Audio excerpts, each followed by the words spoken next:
Alors Chloé, merci d'avoir accepté l'invitation sur ce podcast. Pour ceux qui ne te connaissent pas, tu es une des trois associés, alors je vais dire un des trois ou une des trois associés, parce que tu es une femme, mais tes deux associés sont des hommes, donc de l'entreprise Fabrique, qui est une entreprise qui travaille sur l'intelligence collective. Est-ce que tu peux nous parler de ton rôle dans l'entreprise Fabrique et quel est l'ADN de cette agence ?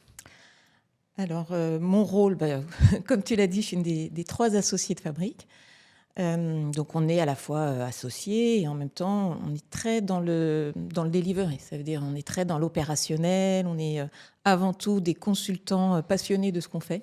D'accord. Et on est plus, du coup, dans un ADN d'artisanat, un peu organisé que de la grosse prod.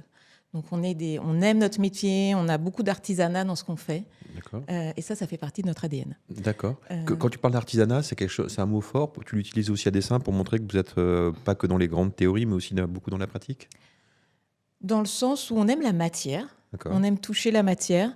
Et effectivement, dans notre ADN, on aime relier le terrain. Ça veut dire vraiment être auprès des organisations, être auprès des dirigeants, être auprès des équipes pour les accompagner là où ils sont et de relier ce qui se joue sur le terrain concrètement avec des fondements théoriques qui nous aident à comprendre ce qui se joue et ce qui se passe.